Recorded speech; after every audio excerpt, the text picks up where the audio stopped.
তো বন্ধুরা, এখানে কোরিয়াতে একটা টাইফুন হচ্ছে এই মুহূর্তে।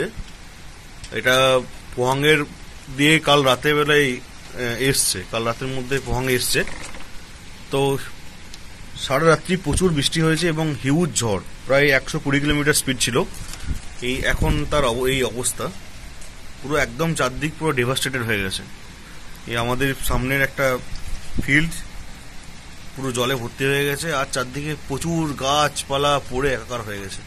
আর ফায়ার ব্রিগেডের গাড়ি যে যাচ্ছে, সব সময়তেই ফায়ার ব্রিগেডের গাড়ি যাচ্ছে। রাতের বেলায় হাওয়ার স্পিড অনেক বেশি ছিল, এখন একটু কমেছে, কিন্তু তারই এমনি অবস্থা। প্রচন্ড জোরে হাওয়া বইছে এবং বৃষ্টি হয়ে যাচ্ছে কন্টিনিউয়াসলি। আমি সারাক্ষণ শুধু জল পরিষ্কার করে যাচ্ছি। এই যে এখানে জল জমে গেছে। আমি এর আগে এখানে এত বড় সাইক্লোন দেখিনি কখনো। এরাও বলছে এটা এখানে নাকি সবচেয়ে বড় সাইক্লোন।